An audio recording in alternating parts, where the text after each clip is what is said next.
I've really been trying to understand the underlying psychology of postmodernism and its relationship with neo-Marxism, and then the spread of that into the universities and the effect on the culture. And what I would like to start with is a description of your understanding of that, because I've presented to the people who are listening to me my understanding of it. I interviewed Stephen Hicks recently, and he wrote an interesting book called Explaining Postmodernism, which I liked quite a bit. It's been criticized for being too right-wing, although I don't think he's right-wing at all. I think maybe you could characterize him as middle-of-the-road conservative, but I would say he's more like a classic liberal.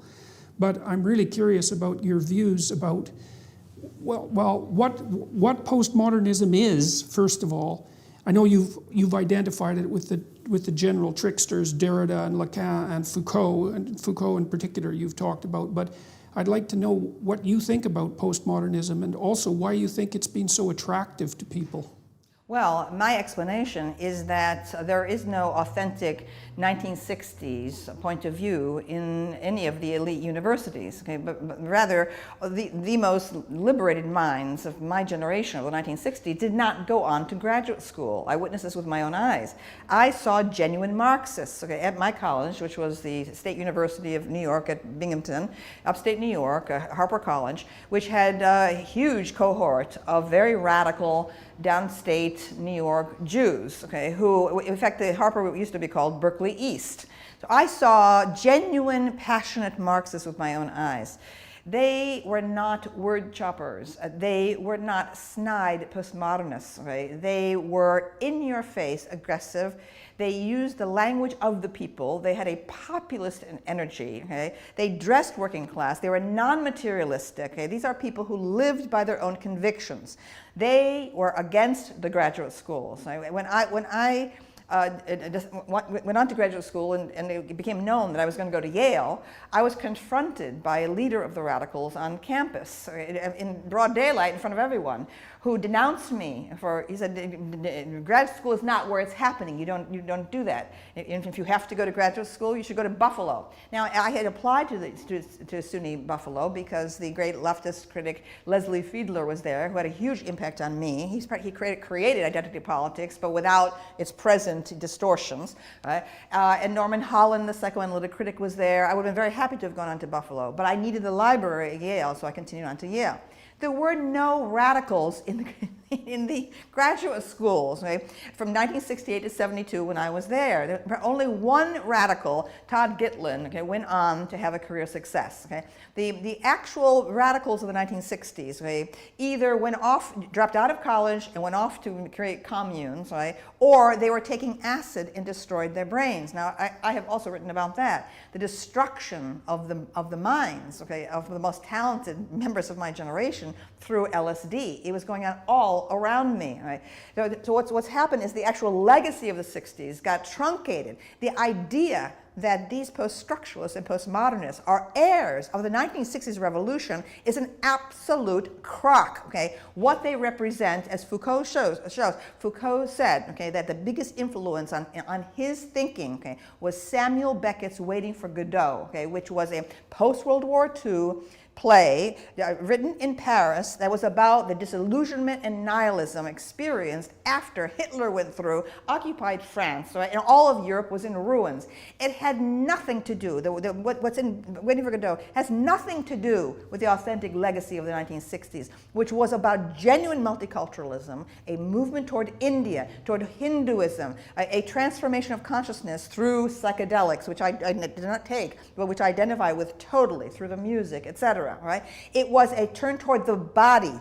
It was a turn towards sensory experience, okay, not this word chopping thing and this like cynical removal from actual experience, right? That French import, okay, came in, okay, to the graduate schools. It did not affect any genuine 1960s person. The real 1960s revolution was about Jung. It was about a way of seeing the cosmos in mythological terms, right? And the Jungian contribution went on into the New Age movement of the 1970s, aside from the universities. Right? So who took over the universities were these careerists. Okay? I saw them with my own eyes. I saw what happened.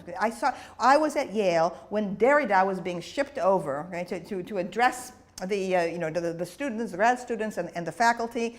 And I said to a fellow student after hearing one of these guys speak, it wasn't Derrida, it was another one of the theorists. I said, they are like high priests murmuring to each other. All right. This was an elitist form from the start. Okay, it was not progressive. It was not revolutionary. It was reactionary. It was a desperate attempt to hold on to what had happened before the 1960s sensory revolution.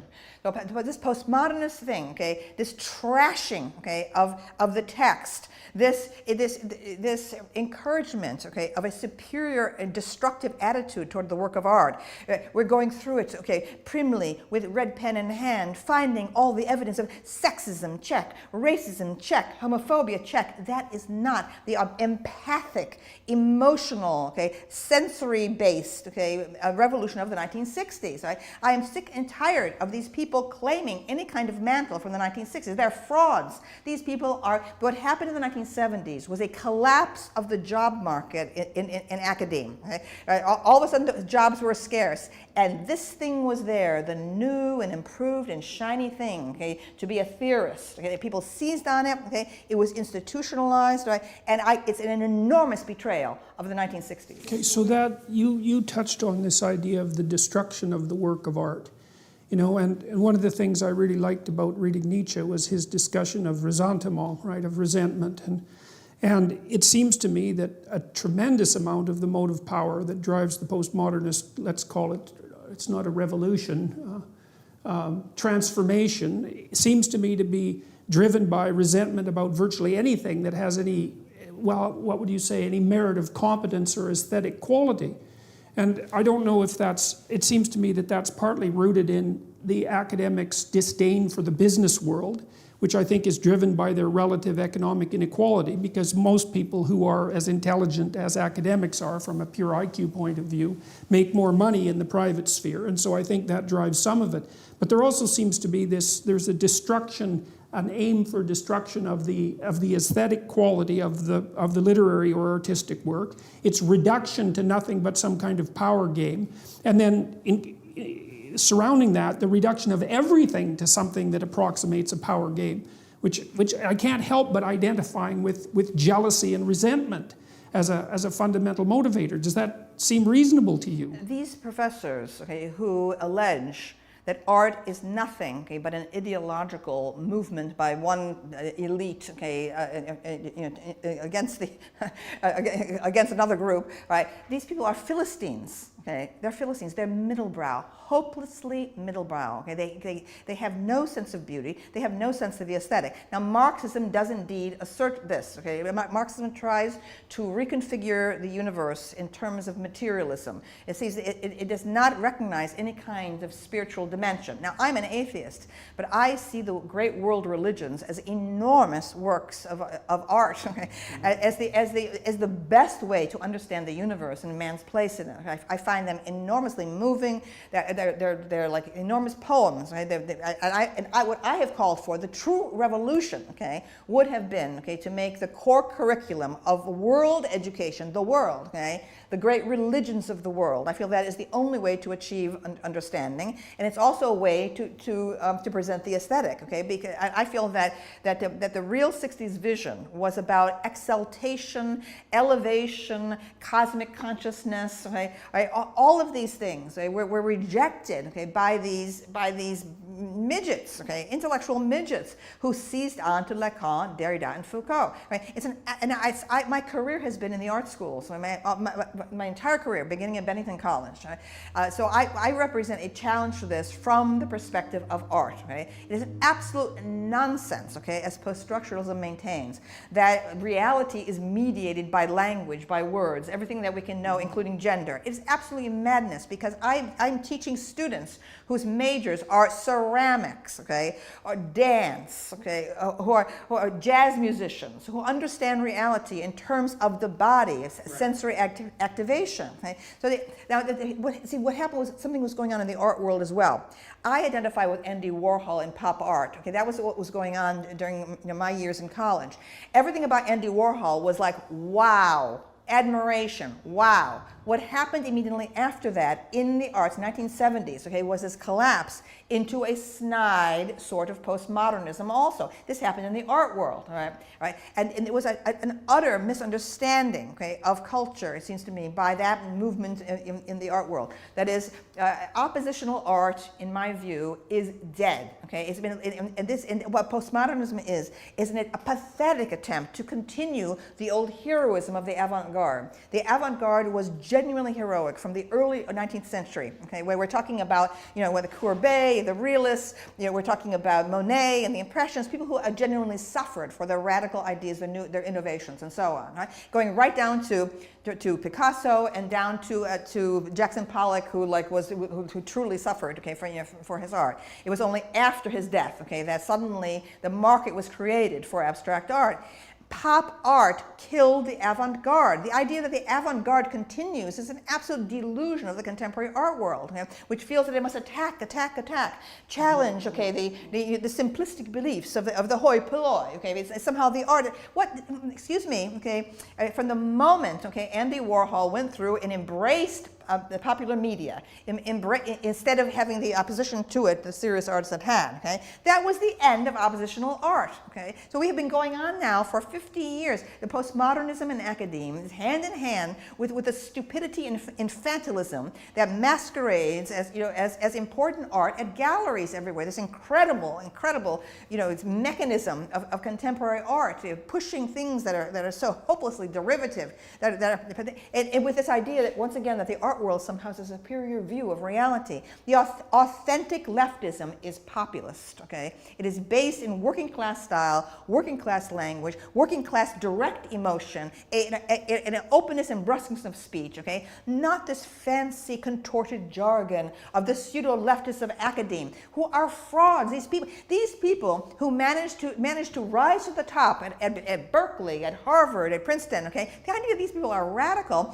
they are career people, they're corporate types, okay, who succeeded in, and they love the institutional context. They know how to manipulate the bureaucracy, which has totally invaded and usurped, okay, the academe everywhere, okay. These people are company players. They could have done well in any field, okay. They love to sit in endless committees. They love bureaucratic regulation and so on. There's not one leftist, okay, in American academe raised his or her voice against the obscene growth of tuition costs, which have bankrupted a whole generation of young people. Not one voice, okay, to challenge that invasion by the bureaucrats, okay, absolute fascist bureaucrats, okay. They're cancerous, okay. There's so many of them. The faculty have completely lost any power in American academe, okay. It's a scandal what has happened, okay, and they deserve the present servitude that they're in right now, okay, because they never protested. Okay? Yes. My first job at Bennington College, 1976, I was there when there was an uprising by the faculty against encroachment by the Board of Trustees and the president, okay? And it was a huge thing. It was reported on the New York Times and so on, and we pushed that president out, okay? And there's not been a single uprising of that kind against encroachment by the trustees and by the administrations. And all these decades, okay, passive, slaves, they deserve their slavery. Yeah, I couldn't agree more. I've thought the same thing about university professors for a long time, is that they get exactly what they deserve. Yes. Because they never stand up and say no. Mm-hmm. And the fact that in the United States, it's not quite as bad in Canada, I wouldn't say, but the fact that the students have been essentially handed a bill of indentured servitude here for their student loans is absolutely beyond comprehension. It seems to me that the bureaucracy has basically conspired to determine how to pick the pockets of the students' future earnings, right? Mm-hmm. And they do that by offering them an extended adolescence with no quality control, something like that. So it's a real bargain with the devil. And a total abandonment of any kind of education, actually, in history and culture. Right? It's gone along with it. That is the transformation into a cafeteria kind of a menu, okay, where you can pick this course or that course or this course without any kind of guidance from the university about a central core curriculum that teaches you history and chronology and introduces you to the basics, right? Because our professors are such prima donnas, they can only teach in their little areas. So we have this total fragmentation. Okay? The great art history survey courses are being abandoned steadily. Okay? Why? Because graduate students are not trained to see the great narratives, because we are taught now that narratives are false. Okay, so that's another issue that I'd like to bring up, because one of the things I cannot figure out is the alliance between the postmodernists and the neo-Marxists. I can't understand the causal relationship there, because tell me if you disagree with this, okay? Because I'm a psychologist, not a sociologist, and so I'm dabbling in things that are outside of my field of expertise, and there is some danger in that. But the central postmodernist claim seems to me that because there's a near infinite number of ways to interpret a complex set of phenomena, which actually happens to be the case, that you can't make a case that any of those modes of interpretation are canonical. And so if they're not canonical, if that canonical element isn't based in some kind of reality, then it serves some other master. And so the master that it hypothetically serves for the postmodernists is nothing but power, because that seems to be everything that they believe in. They don't believe in competence. They don't believe in authority. They don't seem to believe in an objective world, because everything is language mediated. So it's an extraordinarily cynical perspective that because there's an infinite number of interpretations, none of them are canonical, you can attribute everything to power and dominance. Okay, so does that seem like a reasonable summary of the yes, postmodern? Exactly. Okay. So it's a radical relativism. Okay, it's a radical relativism. Now, but the strange thing is, and so what goes along with that is the demolition of grand narratives. And so that would be associated, for example, with the rejection of thinkers like Jung and Erich Neumann, because of course they're foundational thinkers in relationship to the idea that there are embodied grand narratives. That's never touched. But then, despite the fact that the grand narrative is rejected, there's a neo-Marxism that's tightly allied with postmodernism that also seems to shade into this strange identity politics. And two things. I don't understand the causal relationship there. Like the skeptical part of me thinks that postmodernism was an intellectual camouflage for the continuation of the kind of pathological Marxism that produced the Soviet Union, and that has no independent existence as an intellectual field whatsoever. But I still can't understand how the postmodernists can make the no grand narrative claim, but then immerse themselves in this grand narrative without anyone pointing out the evident contradictions. Like, I don't understand that. So what do you think about that? Well, I can only speak about literary professors, really, and they seem to me, almost universally in the US, to be very naive. They seem to know nothing about actual history, political science, or economics. It's simply an attitude. They have an attitude.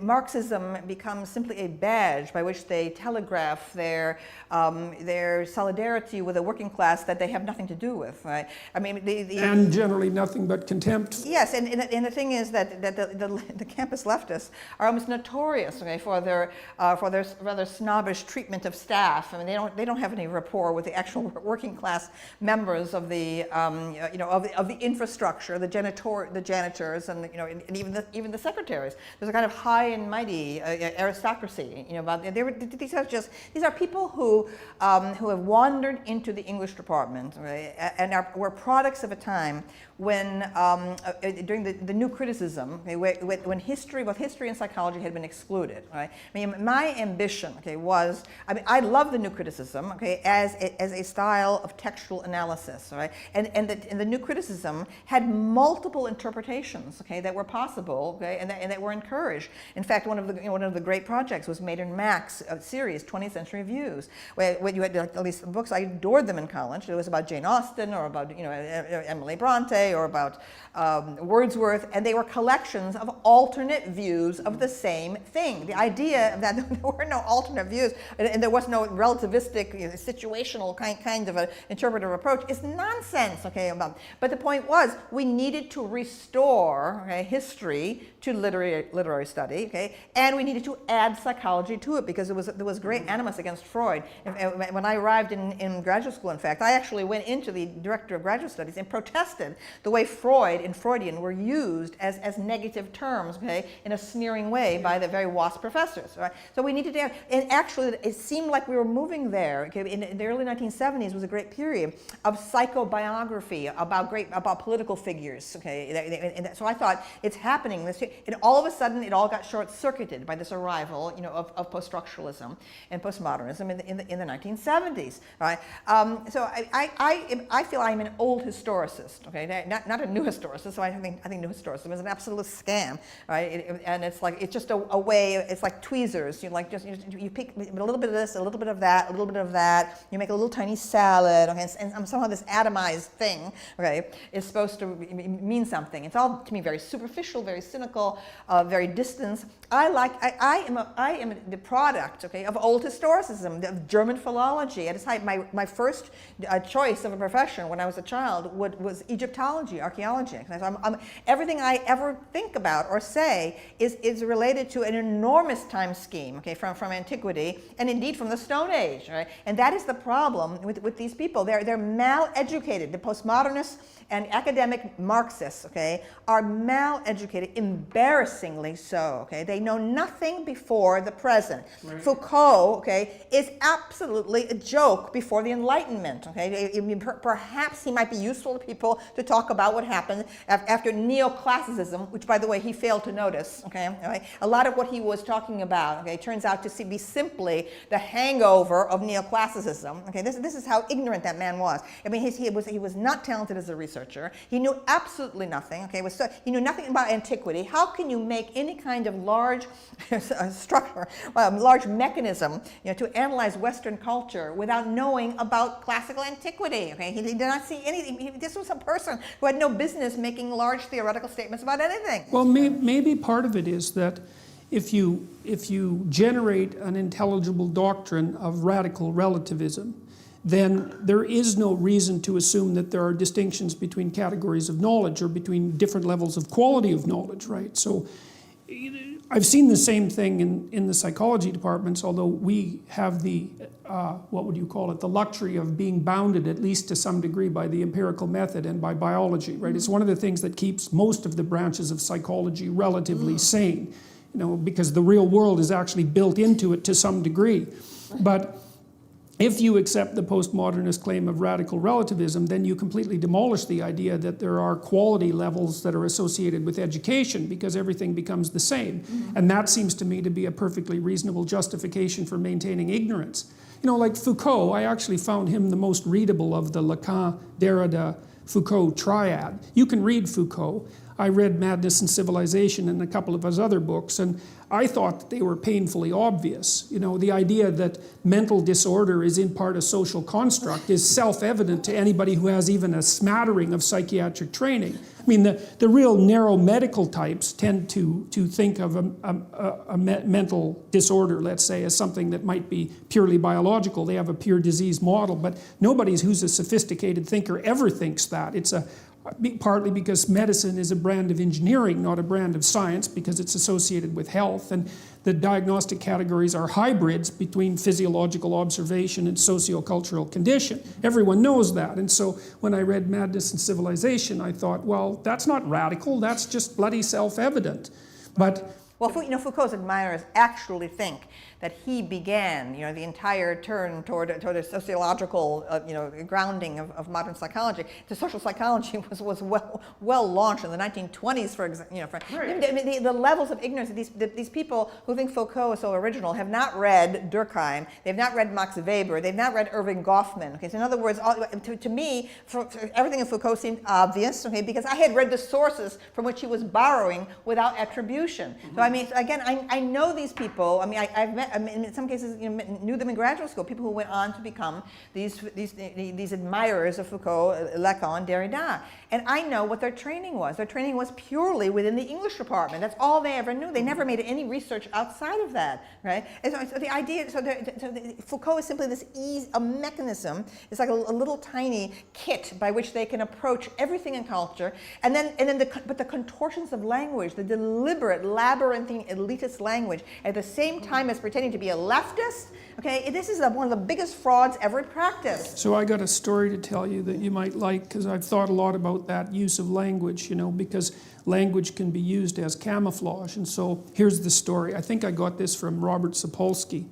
So he was talking about zebras, and zebras, of course, have stripes, and hypothetically that's associated with camouflage. But it's not a straightforward association, because zebras are black and white and they're on the veldt along with the lions. The lions are camouflaged because they're grass colored, but the bloody zebras are black and white. You can see them like 15 miles away. So, okay, so biologists go out to study zebras, and they're like making notes on a zebra, and they watch it, and then they look down at their notes, and then they look up and they think, uh-oh, I don't know which zebra I was looking at. So the camouflage is actually against the herd, because a zebra is a herd animal, not an individual. And so the black and white stripes break up the animal against the herd, so you can't identify it. So this was a quandary for the biologists, so they did one of two things. One was drive a jeep up to the zebra herd and use a dab of red paint and dab the haunch of the zebra, or tag it with an ear tag like you use for cattle. The lions would kill it. So as soon as it became identifiable, the predators could organize their hunt around that identifiable animal. That's why, you know, there's the old idea that lions and predators take down the weak animals, but they don't. They take down the identifiable animals. So that's the thing, is if you stick your damn head up, you get picked off by the predators. And so one of the things that academics seem to do is congregate together in herd-like entities, and then they share a language, right? Yes. And the language unites them, and also keeps them, as long as they share the same set of linguistic tools among themselves, they know that there isn't anybody in the coterie that's going to attack them or destabilize the entire herd. Yes. And that seems to me to account for that impenetrable use of language. It's group protection strategy, and it has absolutely nothing to do with the search for, it's the search for security within a system, and not the desire to expand the system. So true. But to me, it's blatantly careerist, because it was about advancement, and it was also about the claim that somehow they have like special expertise. This is a special technical language. No one else can understand it. Only we can. But what's absurd about it, absolutely ludicrous, all right, is that these people, these American academics, are imitating the contorted language of French translations from the French. Okay, when Lacan is translated into English, right? There's a contortion there. Okay, what he was trying to do in French was to break up, okay, the neoclassical formulations that descended from Racine. There was something that was going on. There was a sabotage of the French language going on that was necessary in France, not necessary in English. We have this long tradition of poetry going back to Shakespeare and Chaucer. We have our own language, far more vital than the French. Oh yeah, the French constrain their language all the time. Yes, sir. By bureaucracy. The absurdity in the amateurism, okay, of American academics, okay, trying to imitate, okay, a translation of Lacan, okay, when Lacan's doing something in France that is absolutely not necessary and indeed wrong to be doing in English. All right, so the utter cynical abandonment, okay, of the great tradition of the English departments. Right? And I felt that the true radicalism was not about adding on other departments. Okay, so we have African American studies and women's studies and so on. The true radicalism would have been to shatter the departmental structure. That's what I wanted. I feel that was the authentic revolutionary 1960s thing to do, right? To blend all the literature studies together, okay? To make easier, to make an interdisciplinary kind of organization, closer to the British model, where a person can pursue related subjects, overlapping subjects. These departmental models, okay, were to me totalitarian to begin with, okay, separating language into fiefdoms, okay? And what this did to create English women's studies department, absolutely out of the air, just snap your fingers and create women's studies. The English department had taken a century to develop, okay, it was a huge argument, okay, within it, right? And all of a sudden to create, okay, a department with a politicized agenda from the start, okay, by people without any training, whatever, in that field, okay, what should be the parameters of the field? What should be the requirements of that field? How about biology, okay, if you're going to be discussing gender, that should have been a #1 requirement, okay, as part of any women's studies department or program. Yes. But no, okay, it was all hands off. It was just the administrators wanted to solve a public relations problem, okay? They had a situation with very few women faculty, University nationwide at a time when the women's movement had just started up. The spotlight of attention was on them. They needed women faculty fast. They needed the women's subject on the agenda fast, right? So they just like, poof, let there be women's studies, okay? And now we'll just hire some women, usually from English departments, here and there, and we'll just throw them together. You invent it. You say what it is. So that's why women's studies got frozen at a certain point of ideology, okay, of the early 1970s. I was already in revolt from it, okay. I was a precursor in terms of my endorsement of feminism before even now was created, right? But I couldn't even have a conversation with any of these women. They were hysterical about the subject of biology. They knew nothing about hormones, okay. I mean, I probably got in fist fights over this. People were so convinced that biology had nothing whatever to do with gender differences, right? See, that also seems to me to be related to the postmodern emphasis on power. Yes. Because there's something terrible underground going on there, and that is, and I think this is the sort of thing that was reflected in the Soviet Union too, especially in the 20s, when there was this idea, a radical idea that you could remake human beings entirely, right? Because they had no essential nature. And so if your fundamental hypothesis is that nothing exists except power, and you believe that, then that also gives you the right, in some sense, to exercise your power at the creation of the kind of humanity that your utopian vision envisions. And then that has and that also seems to me to justify the postmodern insistence that everything is only a linguistic construct. It again goes down to the notion of power, which Derrida and Foucault and Lacan are so bloody obsessed with. And so it seems to me what they're trying to do is to take all the potential power for the creation of human beings to themselves without any bounding conditions whatsoever, right? There's no history, there's no biology, and everything is a fluid culture that can be manipulated at will.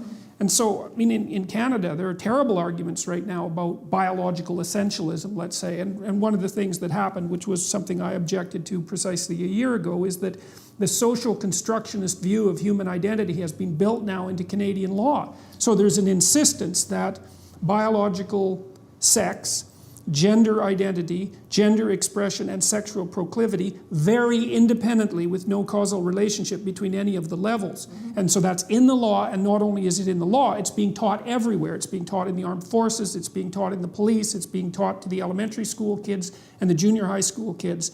And underneath it all, I see this terrible striving for arbitrary power that's associated with this crazy utopianism. But I still don't exactly understand it. I don't understand that what seems to be the hatred that motivates it, that you see bubbling up, for example, in identity politics and in the desire to do nothing but, let's say, demolish the patriarchy. It kind of reminds me, and this is something else I wanted to talk to you about, you're an admirer of Erich Neumann and of Carl Jung. Yeah, and the Neumann connection is really interesting because I think he's a bloody genius. Yes. I really like The Great Mother is a great book, and really a great warning, that book, and also The Origins and History of Consciousness is one of my most influential books. Yeah. Yeah, that's so interesting. Yeah. I read an essay that you wrote. I don't remember when it was. A lecture I gave on Neumann at the NYU. Yes. Yes, it's always been staggering to me that book hasn't had the impact that it should have had. I mean, Jung himself, in the preface to that book, wrote that was the book that he wished that he would have written. It's very much associated with Jung's Symbols of Transformation, and it was a major influence on my book Maps of Meaning, which was an attempt to outline the universal archetypes that are portrayed in the kind of religious structures that you put forward. But the thing that I really see happening, and you can tell me what you think about this, in Neumann's book, consciousness, which is masculine, symbolically masculine for a variety of reasons, is viewed as rising up against the countervailing force of tragedy from an underlying feminine, symbolically feminine unconsciousness, right? And it's something that can always be pulled back into that unconsciousness. That would be, the microcosm of that would be the Freudian Oedipal mother familial dynamic, where the mother is so over protective and all-encompassing that she interferes with the development of the competence, not only of her sons, but also of her daughters, of her children in general.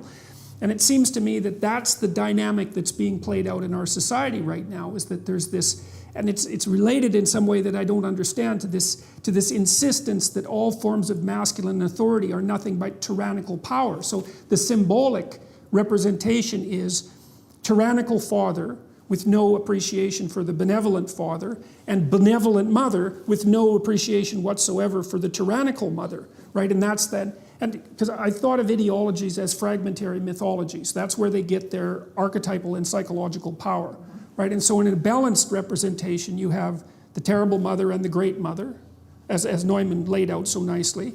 And you have the terrible father and the great father. So that's the fact that culture mangles you half to death while it's also promoting you and developing you. You have to see that as balanced. And then you have the heroic and adversarial individual. But in the postmodern world, and this seems to be something that's increasingly seeping out into the culture at large, you have nothing but the tyrannical father, nothing but the destructive force of masculine consciousness, and nothing but the benevolent great mother. And it's an appalling ideology, and it seems to me that it's sucking the vitality, which is exactly what you would expect symbolically. It's sucking the vitality out of our culture. You see that with the increasing demolition of young men, and not only young men, in terms of their academic performance, which, like, they're falling way behind in elementary school, way behind in junior high, and bailing out of the universities like mad. And so, well, the public school education has become completely permeated by this kind of anti-male propaganda. I mean, to me, public schools are just a form of imprisonment. You know, right now they're particularly destructive to young men who have a lot of physical energy. Okay? Now, you know, I identify as transgender, okay, myself, okay, but I do not require the entire world to alter itself, okay, to fit my particular self-image. I do believe in the power of hormones. I believe that men exist and women exist, and they are biologically different. I think there is no cure for the culture's ills right now, except if men start standing up, okay, and demanding that they be respected as men again. Okay, so I got a question about that. So one of the things, we did a research project a year ago trying to figure out if there was such a thing as political correctness from a psychometric perspective, to find out if the loose aggregation of beliefs actually clumped together statistically. And we actually found two factors, which I won't go into. But then we looked at things that predicted adherence to that politically correct creed. And there were a couple that were surprising. One was being female was a predictor. The personality attributes associated with femininity, so that would be agreeableness and higher levels of negative emotion, were also both independent predictors, but so were symptoms of personality disorder, which I thought was really important, because part of what I see happening is that, like, I think that women whose relationship with men has been seriously pathologized cannot distinguish between male authority and competence and male tyrannical power. Like, they fail to differentiate because all they see is the oppressive male. And they may have had experiences that their experiences with men might have been rough enough so that differentiation never occurred, because it has to occur. And you have to have a lot of experience with men, and good men too, before that will occur. But it seems to me that we're also increasingly dominated by a view of masculinity that's mostly characteristic of women who have terrible personality disorders and who are unable to have healthy relationships with men. Now, but here's the problem. You know, this is something my wife has pointed out too. She said, well, men are going to have to stand up for themselves, but here's the problem.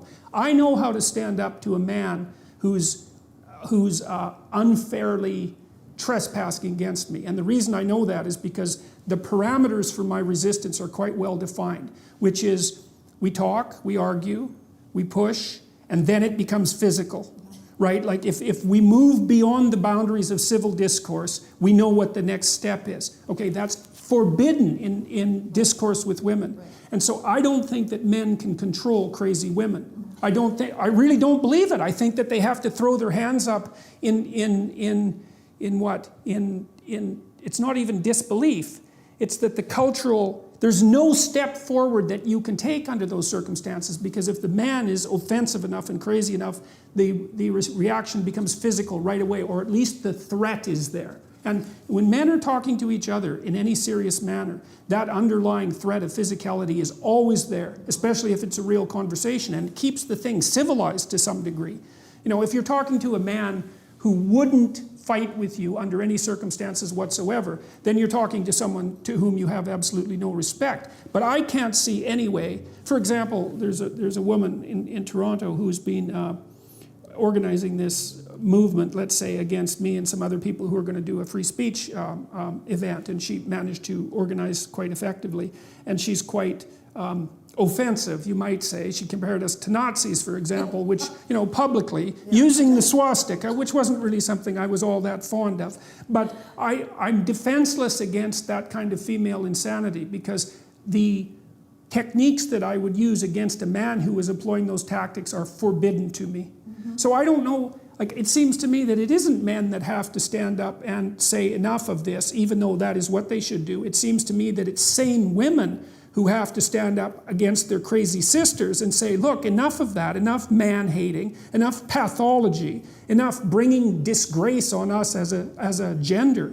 But the problem there, and then I'll stop my little tirade, is that most of the women I know who are sane are busy doing sane things, right? They're off, they have their career, they have their family, they're quite occupied, and they don't seem to have the time or maybe even the interest to go after their crazy harpy sisters. And so I don't see any regulating force for that terrible femininity. And it seems to me to be invading the culture and undermining the masculine power of the culture in a way that's, I think, fatal. I really do believe that. I too believe that this is symptomatic of the decline of Western culture, and it will just go down flat. I don't think people realize that the masculinity still exists, okay, in the world as a code among jihadists, okay, and when you have passionate masculinity, okay, circling the borders like the Huns and the Vandals during the Roman Empire, that's what I see. I see this culture rotting from within, okay, and disemboweling itself, literally.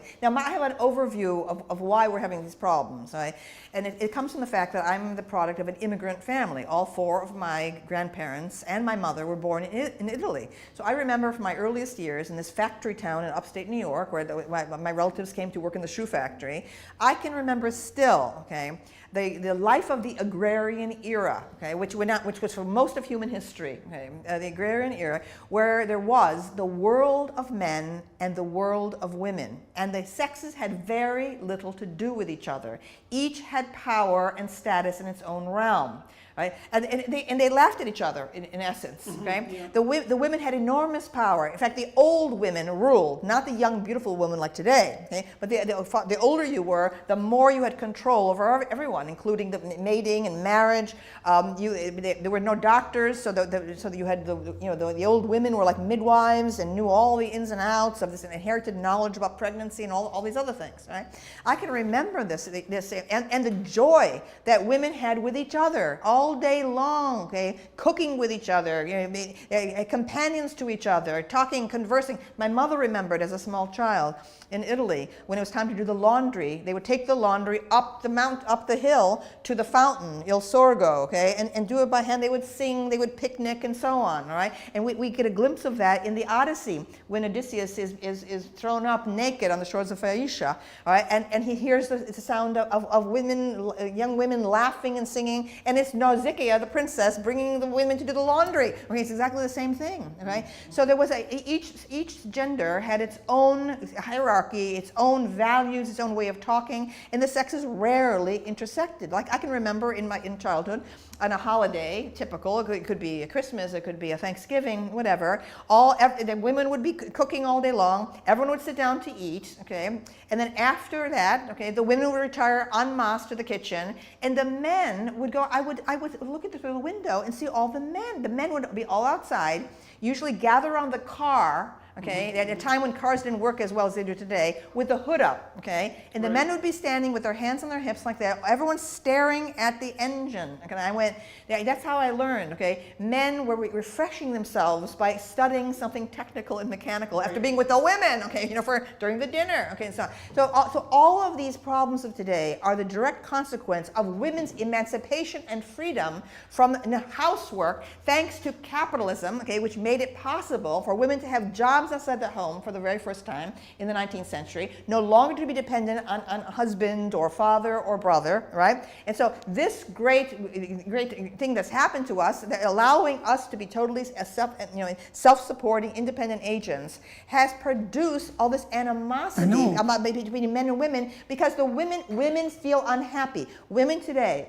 wherever I go, whether it's Italy or Brazil or England or America, okay, or Toronto, okay, the the upper middle class professional women are unhappy, miserable. They want, and they don't know why they're unhappy. They want to blame it on men, okay? The men must change. Men must become more like women. No, that is the wrong way to go, okay? It's when men are men, okay, and understand themselves as men, are secure as men, then you're going to be happier. Yeah, well, there's nothing more dangerous than a weak man. Yeah, absolutely, okay, and especially all these quislings, okay, spouting feminist rhetoric. When I hear that, okay, it makes me sick. But here's the point. Men and women have never worked side by side, ever. Maybe on the farms, okay, when you were like, maybe one person's in the potato field, the other one's over here in the doing tomatoes or whatever, okay. You had families working side by side, exhausted with each other, no time to have any clash of this. It was a collaborative effort on farms and so on. Never in all of human history have men and women been working side by side. And women are now the pressure about Silicon Valley. They're also sexist. Oh, they don't allow women in and so on. The men are being men in Silicon Valley, all right, and so on. And the especially women, the engineers. And the women are demanding that, oh, this is terrible, you're being sexist. Maybe the sexes, okay, have their own particular form of rhetoric, their own particular form of, of identity, okay. Maybe, okay, we need to re-examine, okay, this business about, maybe we have to perhaps accept some degree of tension and conflict between the sexes, okay, in a work environment. I don't mean harassment. I'm talking about women feeling disrespected. How somehow their opinions when they express them, okay, are not taken seriously, or even Hillary Clinton is complaining. Oh, when a woman writes something online, she's attacked immediately, and so on. Well, everyone's attacked online. What are you talking about? The world is tough. The world is competitive. Okay, identity is honed, okay, by conflict. The idea that there should be no conflict, that we have to be in this bath, okay, of approbation, yes, and which is well, just that's the devouring infantile. mother. That's right. It's absolutely infantile. I mean, okay, so a couple of things there. Well, the first thing is that the agreeableness trait that divides men and women most, there's three things that divide women and men most particularly from the psychometric perspective. One is that women are more agreeable than men. And so that seems to be the primary maternal dimension as far as I can tell. It's associated with a desire to avoid conflict, but it's associated with interpersonal closeness, compassion, politeness. Women are reliably higher than men, especially in the Scandinavian countries and in the countries where egalitarianism has progressed the farthest. So that's where the difference is maximized, which is one of the things James Damore pointed out quite correctly in his infamous Google memo. Okay, women are higher in negative emotion, so that's anxiety and emotional pain. That difference is approximately the same size. And again, that maximizes in egalitarian societies, which is extremely interesting. And then the biggest difference is the difference in interest between people and things. And so women are more interested in people and men are more interested in things, which goes along quite nicely with your car anecdote. But the thing about men interacting with men, again, is that it isn't that they respect each other's viewpoints. That's not exactly right. What happens with a man, and I know a lot of men that I would regard as remarkably tough people for one reason or another, and everything you do with them is a form of combat. Like if you want your viewpoint taken seriously, often you have to yell them down, and like they're not going to stop talking unless you start talking over them, and it's not like men are automatically giving respect to other men, because that just doesn't happen. It's that the combat is there and it's expected. And one of the problems, and so this is part of the reason why I think men are bailing out of so much of academia and maybe the academic world in general, and maybe the world in general, is that men actually don't have any idea how to compete with women. Because the problem is that if you unleash yourself completely, then you're an absolute bully. And there's no doubt about that, because if men unleash themselves on other men, that can be pretty goddamn brutal, especially for the men that are really tough. And so that just doesn't happen with women ever. But so you can't unleash yourself completely.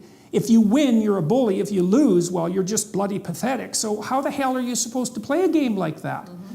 So I've worked with lots of women in law firms in Canada, for example, and high-achieving women, like really remarkable people, I would say.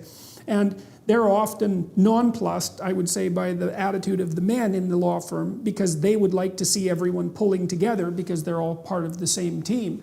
Whereas the men are like at each other's throats in a cooperative way, because they want the law firm to succeed, but they want to be the person who's at the top of the success hierarchy, right? So, and that doesn't jive well with the more competitive or cooperative ethos that's part and parcel of agreeableness. And so we don't really have any idea how to integrate male and female dominance hierarchies. And Exactly. That's exactly right. This is why I love this show, Real Housewives, which Yes. Gloria Steinem scorns. And just last night, okay, I was watching an episode, all right, where the women were at each other, okay, at a party and all, in recounting. But I said this to you, but you said this to me, and the men got together there and said, well, this is the way they communicate, with each other, and said, men, we men, okay, just will have a fist fight, and 10 minutes later we're going to have a beer at the bar next to each other, and so and I have observed that my entire my life. daughter used to be really irritated about that because she like most people was the target of feminine conspiratorial bullying at one. She's no pushover, my daughter, so it wasn't like this was a continual thing or that she didn't know what to do about it, but she had observed these girls conspiring against her and then blackening her name on Facebook, which is part and parcel of the typical female bullying routine, which is often reputation demolition, right? That there's a good literature on that. And then she'd watch what would happen if my brother or my son would have a dispute with his friends, and maybe they were drinking and there was a dispute. They'd have a fight and then the next day they were friends again. And that's another thing that's strange is that men have a way of bringing a conflict to a head and resolving it, right? And that it isn't obvious to me that women have that same, perhaps you might call it a luxury, but it's also the case that men don't know what to do when they get into a conflict with a woman, because what the hell are you supposed to do, Mostly what you're supposed to do is avoid it.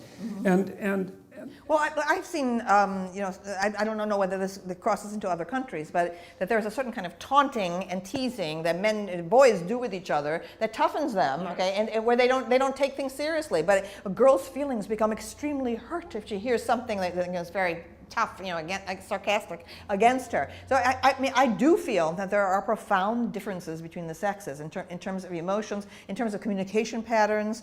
My father used to say that he could never follow women's conversations. He said women don't even finish sentences. The women understand immediately what the other woman is saying. Okay, in the way that women tend to be more interested, or have been traditionally more interested in soap operas. It's not just that the women were home without jobs. It's that honestly, I believe that soap opera does mirror the way women talk to each other. There's these communication patterns that have been built up through women, the world of women, okay, which was, it made sense there was a division of labor, okay? It wasn't sexism against women that there was a division of labor. The men went off to hunt and did the dangerous things. The women stayed around the hearth because you had pregnant women, nursing women, older women, okay, they were cooking and so on. So I feel that these communication patterns that we're talking about have been built up, okay, over the centuries. The men had to toughen each other, okay, to go out. The hunting parties of Native Americans, they could be gone for 2 weeks, and when the temperature was below zero, okay, many of them died. Okay, the idea that somehow any kind of separation of the sexes or different spheres of the sexes is inherently sexist and inherently driven by a power dynamic. The answer to all of this, okay, everything that we're talking about, okay, is education into early history, okay? Until people understand the Stone Age, the nomadic period, the agrarian era, and how civilization built up, okay? In Mesopotamia, the great irrigation projects, or in Egypt, okay, where you had for the first centralized government authority became necessary, okay, to master these.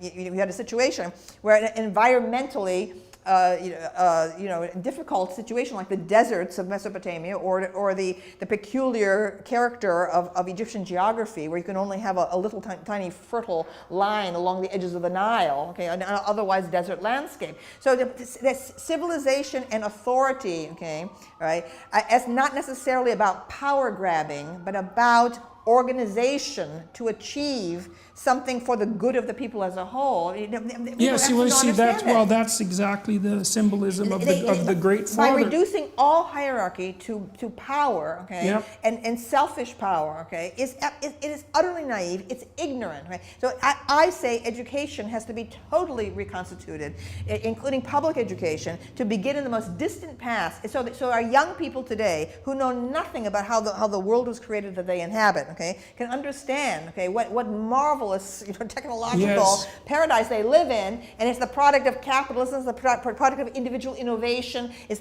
most of it's the product of a Western tradition that everyone wants to trash now, etc. If you begin in the past and show, and also talk about war, because with the war is the one thing that wakes people up, okay, as we see. War is the reality as we principle. may see. Yes, okay, war is the reality principle. My father and 5 of my uncles went to World War II, and my father was part of the force that landed in Japan, okay, he was a paratrooper, at the time of the Japanese surrender, okay, and a couple uncles got shot up and so on. When you have the reality of war, when people see the reality of the horrors of war, Berlin burned to a crisp and so on, starvation, all kinds, then you understand, okay, this marvelous mechanism that brings water, to the kitchen, and you flip on a light, and the electricity turns on. I know, well, for me, and I suppose it's because I have somewhat of a depressive temperament. I mean, one thing that staggers me on a consistent basis is the fact that anything ever works.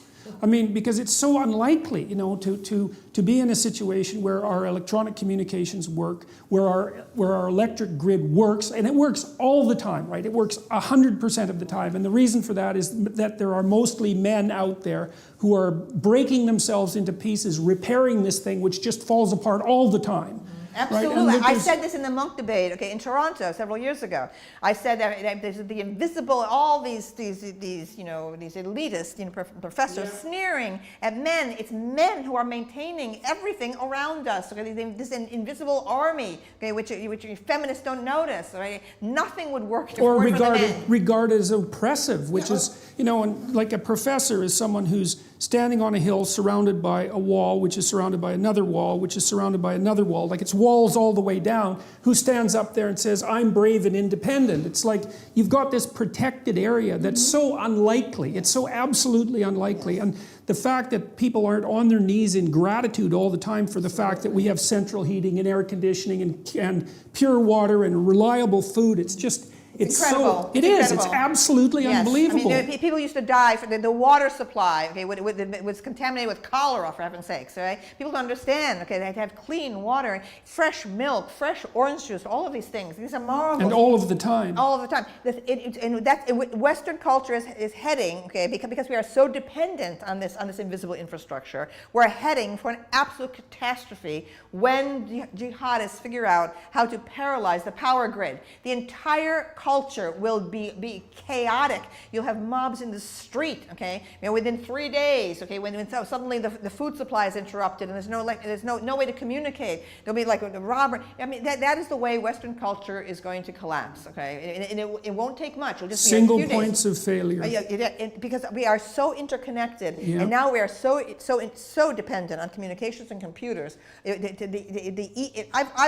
used to predict for years there would be an asteroid hitting the Earth. Yeah, well, do you have another ice age? Do you know how the solar flares work?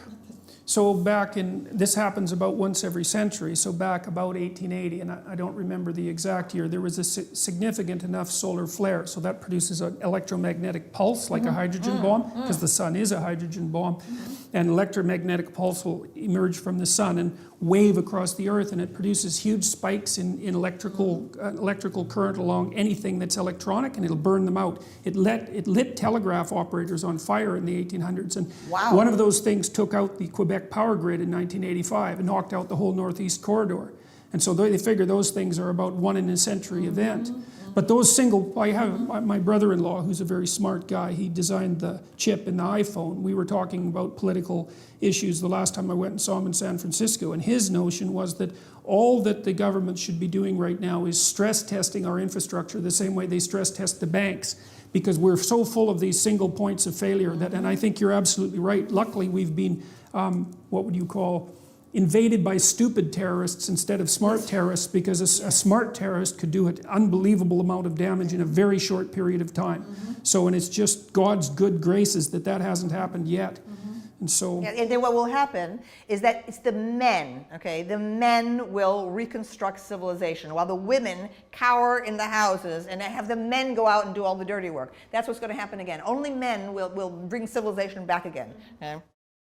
So so now couple of things. So the universities, I mean, I've proposed, although it's something that's probably beyond my power, that what should happen is that the universities, the real content of the universities should be stolen back from the universities because they're not making use of their intellectual property, and that something should be started online that would constitute a genuine university.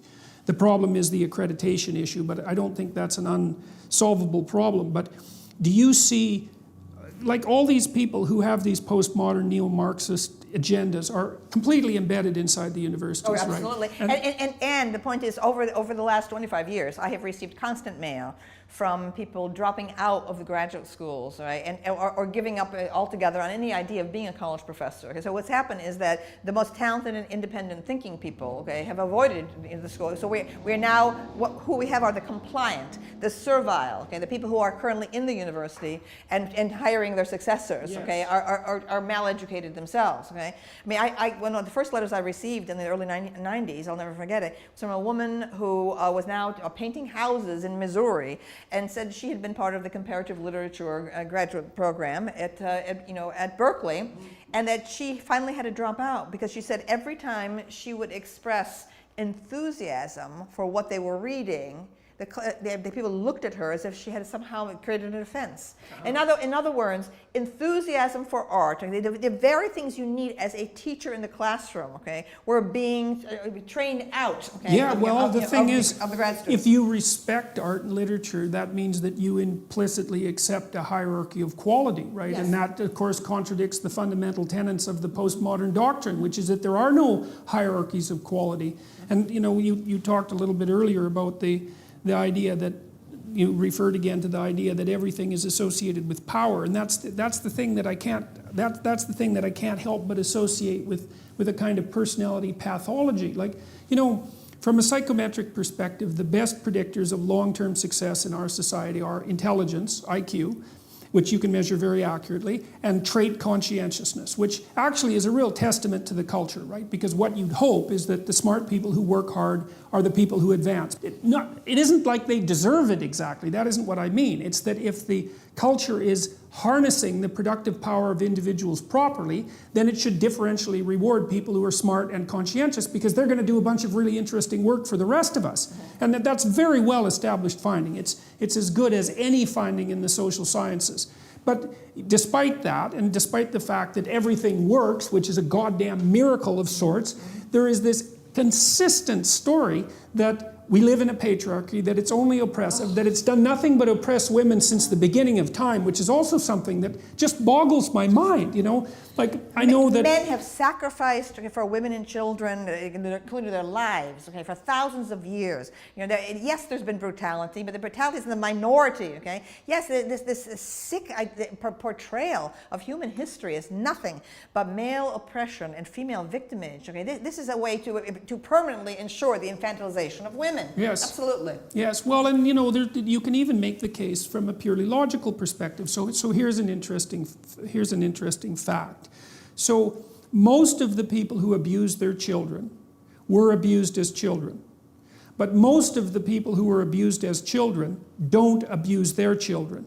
Right? So if you look at the population of abusers, they were all abused. So you can say abuse causes abuse. But that's not a good idea because you have a specific sample there, right? It's not a random sample. What happens is that abuse dampens out over the centuries. It doesn't propagate itself. And that's obvious because if the hypothesis of essential male tyranny was true, it would spread exponentially through the population in like 3 generations and there wouldn't be an exception at all. And so what happens is even when there is a tilt towards tyranny, let's say in the family or even in the society, that regresses back to something that's far more benign very, very rapidly. And you see this, so... Well, to me, one of the biggest unexamined issues, right, is the transition from the great extended family of old, okay, into the nuclear family. Okay, so I do feel that Freud is the best analyst of the particular kind of claustrophobic cell of the modern nuclear family.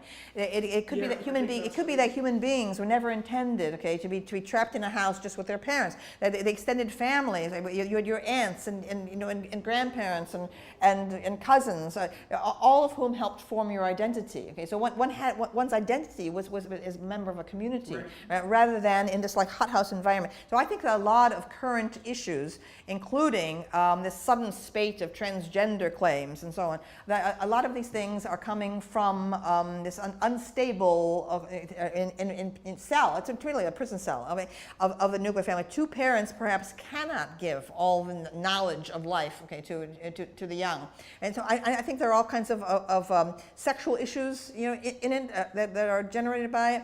But with the psychology today is now simply a practical matter. People come in, the psychologist in the United States deals with your present problem. Let's not go into the distant past, okay? Let's just deal with our present problem, which obviously we have forms of communication. We need to like fix this, and then you'll be fine, okay? As a consequence, there's a complete absence of any kind of analysis of your experiences as a child with your parents, with your siblings and so on, how that might relate to your current sexual identity issues, whether it's transgender or whether it's homosexuality. It is you cannot possibly ask, okay, about any genesis of homosexuality today, okay, because that is automatically defined as homophobic. Well, excuse me, every single, as an openly gay person myself, every gay person I know, okay, there's some story there, okay, it seems to be in childhood. Not only that, there's a strange similarity of the storylines of all of my friends who are gay. Okay, there's a same pattern that had to do with blurred borderlines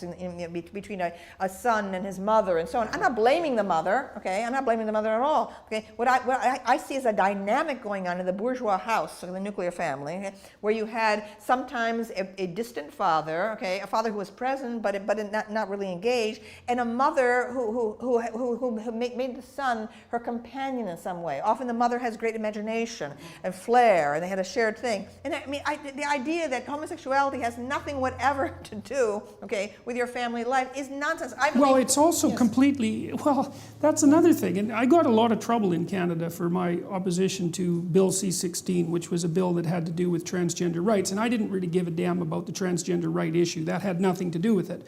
What bothered me was that there was an issue of compelled speech, because you were required by the Ontario Human Rights Commission to use the pronouns of the person's choice, right? Otherwise, and that is absolutely Orwellian. That's right. That is absolutely intolerable. I said years ago, okay, that my book, Sexual Personae, which was like a 700-page book, I said that is the biggest sex change in history, because with my transgender issues, all right, to look to the magnificent construction of English, okay, it was the English language, okay, that I seized on to gain my identity and my power as a person, right? And therefore, any intrusion into English, someone trying to tell me how to use English, this great gift, okay, to me, this is absolutely obscene and evil, okay, for any government to try to dictate to us how we're going to use this magnificent instrument of English. Yes, absolutely. And that was for me the breaking point, because I believed, well, and I think that that's associated with the idea of the logos in the West, because that's a deep mythological idea, that the logos is the thing that brings order out of chaos through communicative speech, and that's tightly aligned with your soul. And I don't care if you're an atheist or a believer, it doesn't matter, it's still the right language, and that no one has any right whatsoever under any circumstances to trespass against that. And so, but that's okay, because that's law in Canada now. And so, but okay, so now back to your, let's see, you were making a point about... Where's my... Oh, here. Yep. I knew we would agree on everything. Yes, okay. Because it's interesting to look at these things obviously from multiple perspectives, which is another thing ideologues don't do, right? Because for them, everything is one cause. Yes. That's how you can tell when you're dealing with someone who's ideologically possessed, is they make everything attributable to a single cause, like power. Yes. So one of the things that's happened with the nuclear family that's quite interesting too is that parents are older and they have fewer children. Mm-hmm. So you could imagine that hothouse environment in some sense has been exaggerated for a bunch of reasons. One is well, your child is a lot more valuable to you if you're older and you only have one or two, right? Because you're not going to get another chance. That's, first of all, you might have had some trouble having the child to begin with, and you're not going to get another chance. So you've got all your eggs are in one basket, so to speak.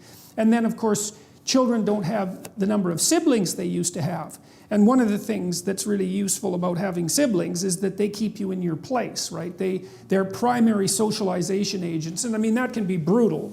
I mean, that's reflected, say, in the story of Cain and Abel, you know, that internal household dynamic with siblings can really become murderous, and that has to be kept under control. But I think the hothouse flower person who's incapable of tolerating any jibes or any testing, any dominance hierarchy testing of the sort that you said that men do. Part of that's the consequence of being raised by older parents who have excess resources, who have no siblings, because the child is then, of course, special. And that specialness, well, there seems to be an inverse relationship between that specialness that's protected and the person's robustness and resilience, and then that's cottoned to, or not cottoned to, that's pandered to by the universities, which insist upon setting up a situation where no one is ever offended by anything any of the time, and that's something I also can't understand at all, because... But let me just say, that's a huge point you just made, okay, because it's the upper middle class of the professional class, okay, who postpones having the children, okay, because they go to law school, they go to medical school, right, and they have the children after they're settled, okay, in a job, okay, so they're the ones, okay, who have injected this hypersensitive bourgeois idea, you know, code into the universities. Now, my parents were 20 when they married and 21 when they had me. Okay, yeah, right. My father was, went to college on the GI Bill, getting out of World War II. So when I was born, my father was still in college and was sweeping floors and so on. I am the product of young parents, and nature wants actually young parents, right? Because pregnancy is quicker, it's safer, right, okay, and so on. And my parents had the energy, okay, to this youthful energy, that can-do spirit that came out of World War II and so on. I'm a product of that. Then my only other sibling was born 14 years later, okay? My father at this point was a college professor, okay? All right? So she had completely different parents than I did. So she has very excellent manners and so on. She's completely different, okay? All right? And I have all this, like, the energy. I mean, my parents were just out of their teens, okay? So now today we have this situation, and it's considered heresy to raise this issue, okay? That you have young women are told, okay, there's one future for you. You are a future leader, okay? You must move forward, okay? 4 years of college, and then perhaps some professional class. All right. So maybe the young women's bodies are signaling, okay, that they want to be mothers. Maybe there are signals coming from the body, right, of maybe now wanting this system of education that was devised for men, okay, this being funneled along, channeled along in this mechanism. All right. So young women, feel unhappy. They don't know why. They feel they have no sense of identity. If they want to marry and drop out of college, right, and have a baby, they will be treated as traitors to their class. Yeah. What? You are a future leader. What? Have a baby? Only working class women would do that. Okay. Yeah. Now, what I find working class women, okay, in general, okay, far more rounded as personalities, okay? They express themselves forcefully. They have body language that takes up space, okay? A man says something to them on the street, they're right back in their face, and so on. It is the bourgeois girls, okay, who are taught that they're special, okay? Who have to postpone actual life, okay, for all these years. You see, these are the girls who misjudge the fraternity party setting. These are the girls who run for parental protection and hand-holding on the committee investigating what went wrong on their date, and so on and so forth. So yes, I think that what you have located, that's very interesting. The idea that these young girls, okay, who are so sensitive, okay, in college, so unable to handle their sex lives, are the product of older parents because they went through the professional career track, yeah, right? Yes, and they have not had the experience of the competitiveness, and teasing of other siblings. They don't know how to operate. Well, also, the thing about young parents is they don't care as much as older parents, and that actually turns out to be better, because what you really want for your children is minimum necessary intervention, right? And the developmental literature is actually quite clear on this. So if you're at home with your child, the best role that you can play is to be there, but not to be interacting with the child all the time. The child should be off doing whatever it is the children do, which generally is playing with other children, right? Without it being mediated also by screens and technology, because that's how they formulate their identity. And that's how they learn to play joint games with other people. And the parent is supposed to be there as a recourse for the child when they go out a little bit farther than they can tolerate and they have to come back and get some security. And so, but that's especially not what happens to single children, because they're basically raised as miniature adults.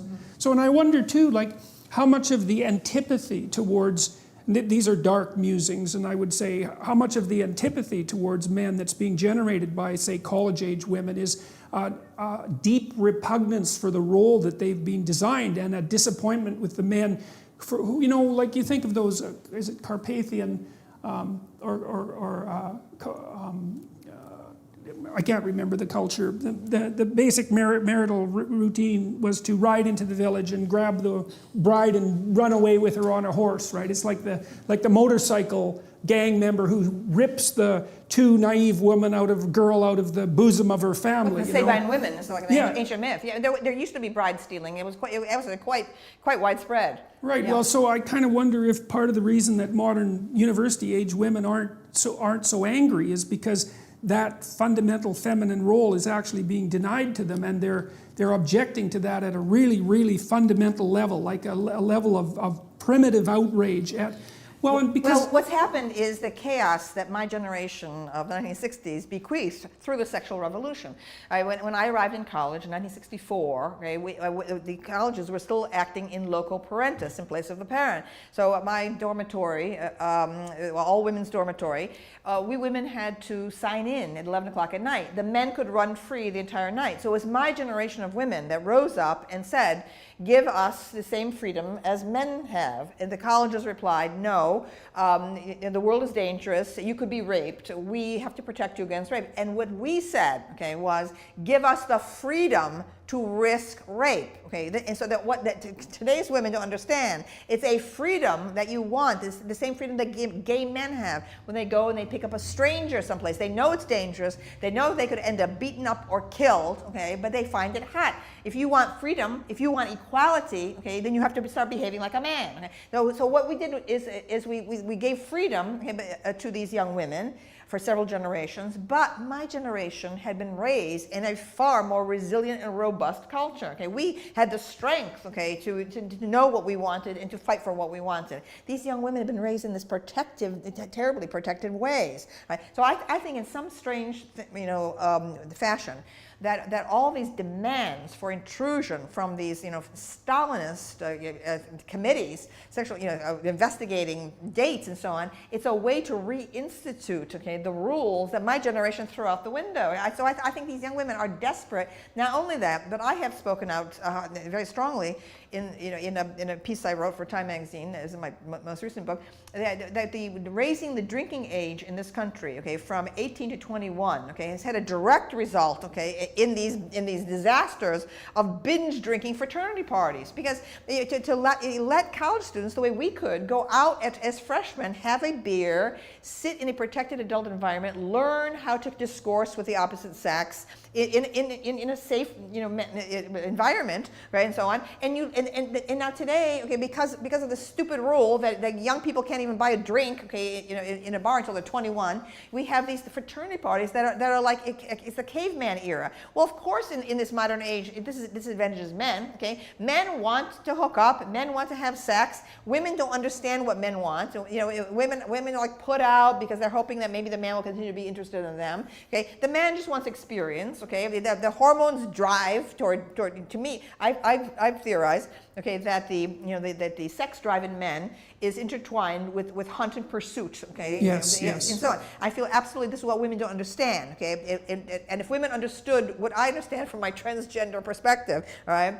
These women on the streets, okay? I'm obviously, Madonna, admirer, and I support pornography and prostitution. So I don't want what I'm about to say to seem conservative. It isn't. Okay, what I'm saying is the women on the street, young women, okay, who are jogging, okay, with no bra on, okay, short shorts, and have earbuds in their ears, okay, just jogging along like this. I saw these women do not understand the nature of the human mind. They do not understand the nature of psychosis, okay, and this intertwining that I'm talking about, okay, of the hunt and pursuit thing, okay. They're triggering a hunt thing, just what you have talked about in terms of the zebra herd, okay. They are triggering the hunt, okay, impulse, okay, in psychotic men, okay. To have here, there goes a very appetizing and totally oblivious animal, okay, bouncing along here, okay. So, and we're in a period now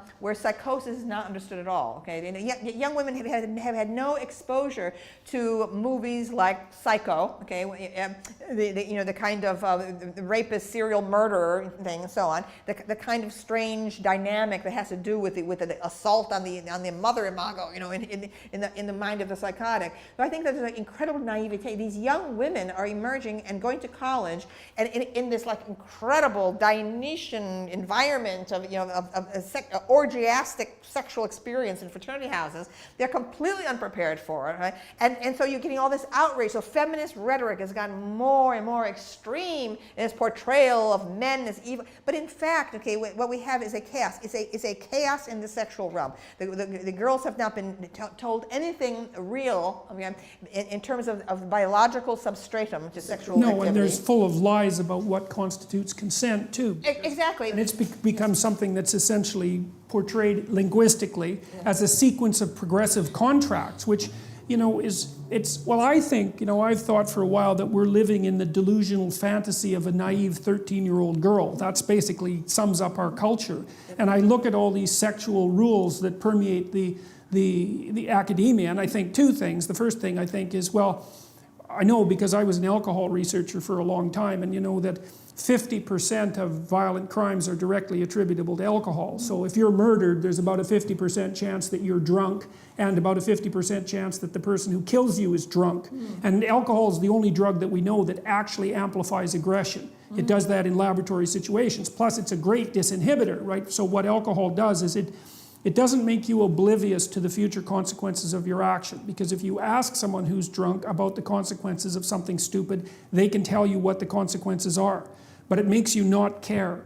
And it does that because it's technically an anxiolytic, like barbiturates or like benzodiazepines, and it also has an activating property for many people who drink. So it's a stimulant and an anxiolytic at the same time, and a very potent. It's very potent for both of them. And we put young people together and douse them in alcohol, right, at the binge drinking level, and then, which also interferes with memory consolidation, which of course makes things much more complex. And then we're surprised when there are sexual misadventures, and and then it's also attributed almost purely to the predatory element that's part and parcel of masculinity, but a tremendous amount of that is also naivety and stupidity. Yes. Because we expect, like 18-year-old guys, especially the ones that haven't been successful with girls, which is like 85% of them, because the successful men are a very small percentage of men.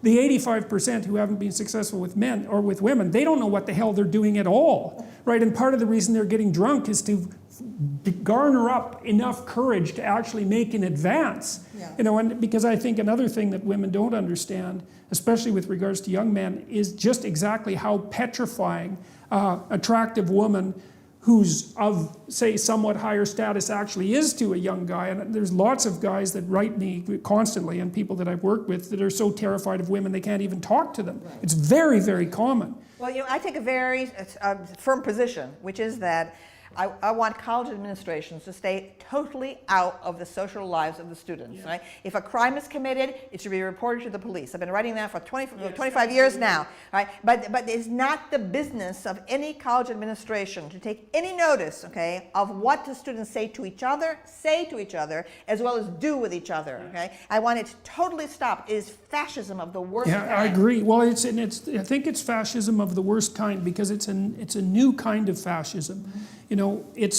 it's partly generated by legislation. So like the Title IX memo that was written in 2011, I recently got a copy of that goddamn thing. That was one polluting bit of legislation. That memo basically told universities that unless they set up a parallel court system, they were going to be denied federal funding. Unbelievable. It is absolutely unbelievable. Incredible. And the leftists are supporting this. I know, okay? I know. And this shows there is no authentic campus leftism. I'm sorry, it's a fraud.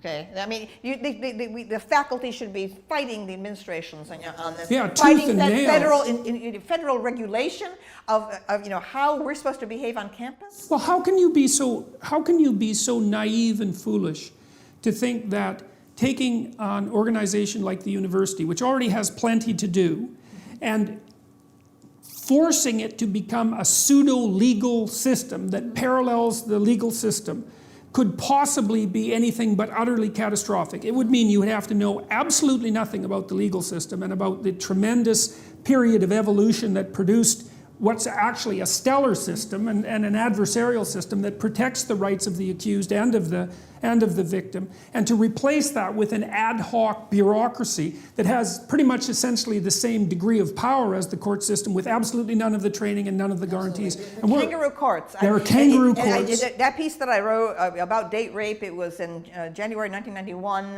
Newsday. The most controversial thing I ever wrote in my entire career. I attacked the entire thing and demanded that colleges stand back and get out of the social lives of the students, so on. And people, the reaction, people tried to they called the president of my university, tried to get me fired. You can't believe the hysteria, okay? Right? I can believe it. Well, yes, you can I can believe it. You can believe it. Yeah, right? So, yeah. right?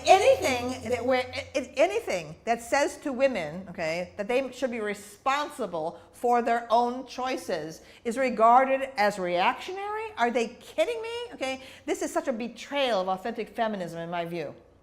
Well, it's the ultimate betrayal of authentic feminism, because it's an invitation of all the things that you might be paranoid about with regards to the patriarchy back into your life, right? It's an insistence that the most intrusive part of the tyrannical king come and take control over the most intimate details of your life. Incredible. Absolutely incredible. And the assumption is that that's going to make your life better rather than worse, right? And not to mention this idea of the stages of verbal consent, as if your impulses based in the body have anything to do with words and so on. I mean, that's the whole point is about sex. Okay, is to abandon that part of the brain that's so and entrammelled with words. I mean, you see these. It's actually a marker of lack of social ability to have to do that. Because if you're sophisticated, it's not like if you're dancing with someone, it's not like you call out the moves, right? If you have to do that, well, then you're more worse than a neophyte, right? You're an awkward neophyte, and anybody with any sense should get the hell away from you.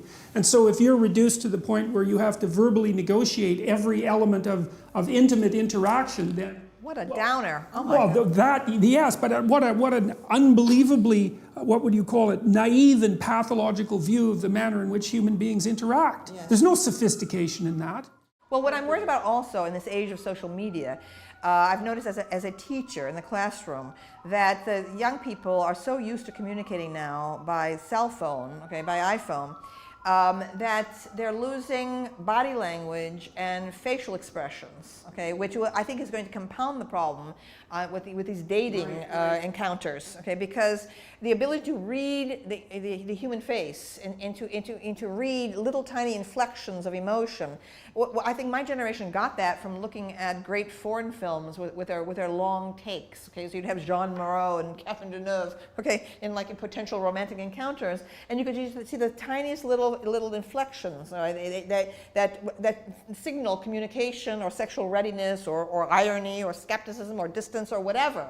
So the inability to read other people's intentions. That I think this is going to be a disaster. I mean, I just noticed that how year by year, the students are becoming much more flat affect. And they themselves complain that they'll sit in the same room with someone and be texting to each other. Yeah, well, there's a piece of evidence too that supports that to some degree. So women with brothers are less likely to get raped. Aha! And the reason for that is that they've learned that nonverbal language deeply, right? Yes. And they can spot the Not only that, okay, but I have noticed, okay, in my career, okay, that women who have many brothers, okay, are very good, okay, as administrators and as business people, okay, all right, because they don't take men seriously, okay. They regard, they saw their brothers, they think their brothers are jokes, okay, but they know how to control men, okay, while they still like men, okay, they admire men, right. So this is something that I have seen, repeatedly. Okay, yeah, well, so that would be also reflective of the problem of fewer and fewer siblings. Yes, that's right. Okay, yeah. I've noticed this in publishing.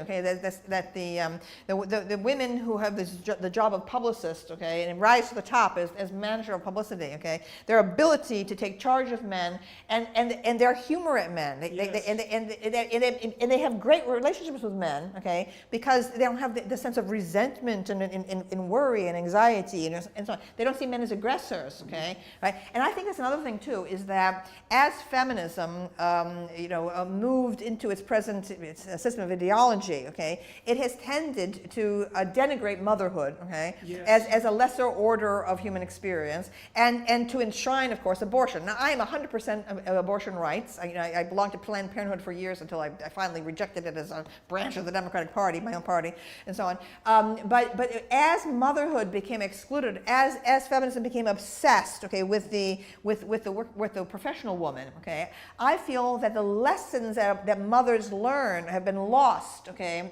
to feminism, okay, which is, okay, that if the mothers who bear boy children, okay, understand the fragility of men, the fragility of boys, they understand it. They don't see boys and men as a menace. They understand the greater strength of women, okay. So there's this tenderness, and connectedness between the mother and the boy child, okay, when motherhood is part of the experience, okay, of women who are discussing gender. So what we have today is that this gender ideology has risen up on campuses where none of the girls, none of the students have married, none of them have had children, okay, and you have women, some of whom have had children, but a lot of them are lesbians or like professional women and so on, okay. So the whole tenderness and forgivingness, okay, and encouragement that women do to boys, okay, they don't understand this hypersensitivity of boys is not understood, okay. Instead, boys are seen as somehow more privileged, okay, and somehow their energy level is interpreted as aggression, okay, potential violence and so on, okay, right. So I think that what we would do better, okay, if we would have, I have proposed, okay, that colleges should allow when the moment a woman is entered, okay, she has entrance to that college for life, okay, and that she should be free to leave, okay, to have babies when her body wants to have babies, when it's healthy to have them, okay, and then return, have the occasional course, okay, build up credits, and fathers, I mean, you might be able to do it as well, and so on, to get married women with children into the classroom. The moment that happens, as happened after World War II, okay, where you had a lot of married guys in the classroom, okay, and so on, not yet that many women, the experience of a married person with a family, okay, talking about gender, but most of the gender stuff would be laughed out of the room, okay, if you had a real mother in there who had experienced childbirth and was raising boys and so on. So I think that's also something that has led to this incredible artificiality and hysteria, okay, of feminist rhetoric. There's another strange element to that, which is that on the one hand, the radical feminist types, the neo-Marxists, postmodernists, are very much opposed to the patriarchy, let's say, and that's that unidimensional ideological representation of our culture. It has never existed. I mean, perhaps the word can be applied to Republican Rome, and that's it. Okay. Well, and maybe it could be applied usefully to certain kinds of tyranny, but not to a society that's actually functional. Victorian England, one arguably, okay, but other than that, to use the word patriarchy in that slapdash way, so amateurist, absolutely, it just shows people know nothing about history, whatever, have done no reading. So what confuses me about that is that despite the fact that the patriarchy is viewed as this essentially evil entity, and that's associated with the masculine energy that built this oppressive structure. The antithesis of that, which would actually be femininity, as far as I can tell, which is tightly associated with care and with child rearing, is also denigrated. So it's like the only proper role for women to adopt is a patriarchal role, despite the fact that the patriarchy is something that's entirely corrupt. So the hypothesis seems to be that the patriarchy would be just fine if women ran it. So no changes, it's just that it would just be a transformation of leadership, and somehow that would rectify the fundamental problem, even though it's hypothetically supposed to be structural. Okay, so I'm going to close with something. So, you know, there are elements in my character that are optimistic. You know, I've looked, for example, I worked for a UN committee and on the relationship between economic development and sustainability, and I found out a variety of things that were very optimistic, like the fact that, you know, the UN set out to have poverty between 2000 and 2015 worldwide, and actually hit that by about 2010, right? So we're in the period of the fastest transformation of the bottom strata of the world's population into something approximating middle class that's ever occurred. And there's all these great technological innovations on the horizon, and it looks to me like things could go extraordinarily well if we were careful, but I'm not optimistic. And maybe that's me, I'm pessimistic, because I also see that there's 5 or 6 things happening, all of which appear at the level of catastrophe, that are all happening at the same time. And so one of the things that I'd like to ask you is, like, what do you see happening in the next 10 years in the universities or in culture at large? And I mean, you just put forward a proposal for the universities for the treatment of women, which I think is a very interesting one, because women do have a different time frame than men. But like, what the hell is the proper way forward? I've been encouraging young men to tell the truth and to take responsibility, and there's a huge market for that message, but I'm not convinced by any stretch of the imagination that it's enough. Like, when you look forward and you try to be optimistic, what the hell do you see? Well, in the largest scale, I'm concerned about the future of Western culture, because as a student of history, it looks too much to me like ancient Rome, okay, which became overexpanded, which became, it was at the mercy of bureaucratic creep, okay, I can imagine one of them. Yes, right, and Roman identity eventually got blurred, okay, in its incorporation of so many different cultures, which at first seemed like a healthy kind of multiculturalism, but eventually it overexpanded and simply collapsed of its own weight. So I am concerned about the, whether Western culture is in a rapid decline. I think it would be very easy, because we are so interconnected and so overcomplex, very easy to bring it to ruin. It would only take one major natural disaster to do that. But the universities themselves, I mean, I think people are all of a sudden in the United States much more attentive to issues of political correctness, because of the riots at Berkeley, which was the capital of free speech. I mean, the free speech movement happened in the spring before I entered college in 1964. It's one of the great principles and inspirational stories of my entire life. Mario Savio's assertion of the supremacy of free thought and free speech. So I think that perhaps we might just have turned a corner, but it's going to take a very, very long time for the university to be reformed. I feel that the cafeteria menu of the university curriculum has to be abandoned. That we must return to historical courses that begin in the earliest period, the Stone Age and Antiquity, in order to give perspective to our present, to an analysis of our present culture.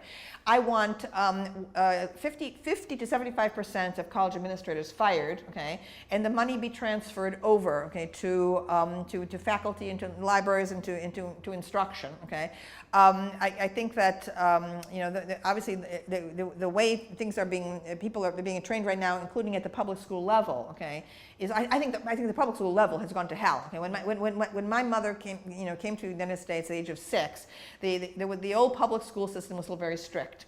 and therefore she had excellent education.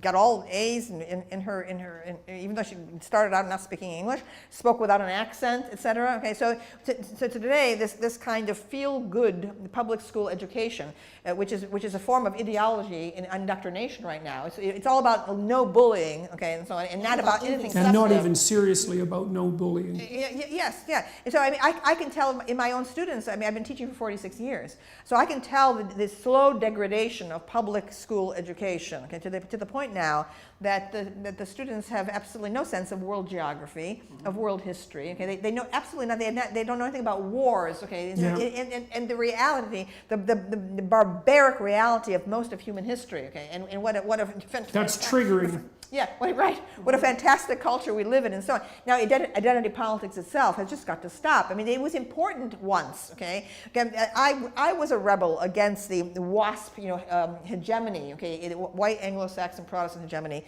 in American culture. It was suffocating. I was raised in the 1950s, right, when WASPs controlled corporations and education and politics and so on. And so identity politics was necessary once. Okay, we asserted gay rights, okay, with the Stonewall Rebellion of 1969. We asserted, okay, the women's rights with the rebirth of second wave feminism in the late 1960s, okay. But this endless, okay, preoccupation with a fragmented identity. We must return to the authentic 1960s vision, which is about identity coming from consciousness, which transcends gender, which transcends all these divisions of race, okay, and ethnicity, okay, consciousness itself. Okay, right?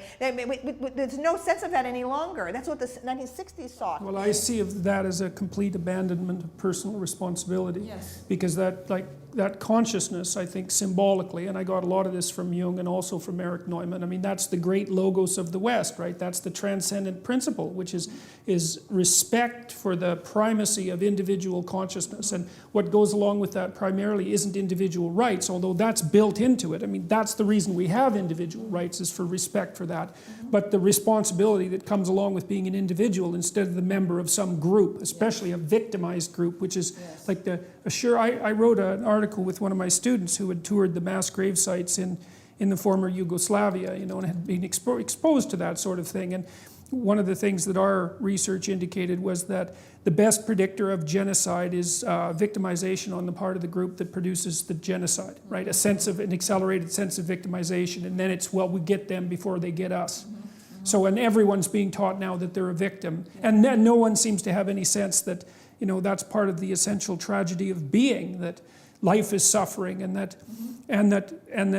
the world rests on a foundation of suffering. It's nothing to take personally, and something to take responsibility for, instead of blaming and resentment and all of the things that have polluted our universities and our culture. Well, and there also was the abandonment, okay, of the of the canon. Okay, people asserted that the canon was the product of bias and again of a provincial elitism and so on. But in point of fact, as a student of the history of the arts, okay, I can assure people that the canon, okay, overwhelmingly so, is the result of what artists have determined. Okay, we say a work is important, is canonical, because artists following it, okay, were influenced by it. We have this like beautiful cascading tradition of influence. All right, so it's another part of the Philistinism, okay, of current education, to believe that there are these external reasons, okay, for why a work lasts, why a work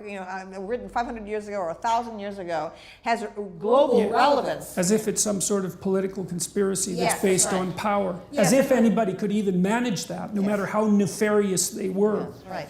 But also, we in the 60s had the idea, okay, that there was a human sensibility, okay, that transcended individual nations and so on, right? And that there was this rubric for cosmic consciousness, okay, this sense of the universe as a whole, and to see the human being in relationship to great eternal principles of life and death, mortality, and so on. Whereas Marxism is blind. Marxism is very narrow. All it sees is society. Okay, it sees nothing beyond society. It doesn't see nature. Okay, I mean it's absolutely mad. Okay, how you can have a system being taught, okay, in universities, right, which thinks that this tiny thing of society, okay, compared to the enormity and beauty of nature, okay, it should take all of our, absorb all of our energy and attention. So, I mean, I just think that there's like a parochialism, a provincialism, now a kind of, systematized elitism in our current education that has got to be rooted out. And I want to return to basics, great simplicities. All these faculty members teaching their little tiny courses that has to do with their own specialty. That's got to stop. Okay, people can pursue whatever they want in their private research as scholars. Okay, certainly that's necessary, but they must teach in the core curriculum. And people must decide what is crucial for an educated person to know. I do want a multicultural. I do want a global curriculum. Okay, I want all the cultures taught. Okay, right? This is not the answer. Marxism, this neo-Marxism in the universities, okay, is simply, it's lazy. It's a lazy way to assert multiculturalism without actually doing the research and the study of other cultures. Okay, all right. That's a good one to close on. We agreed on everything. I knew it. I knew it. All right, great. Thank you very much.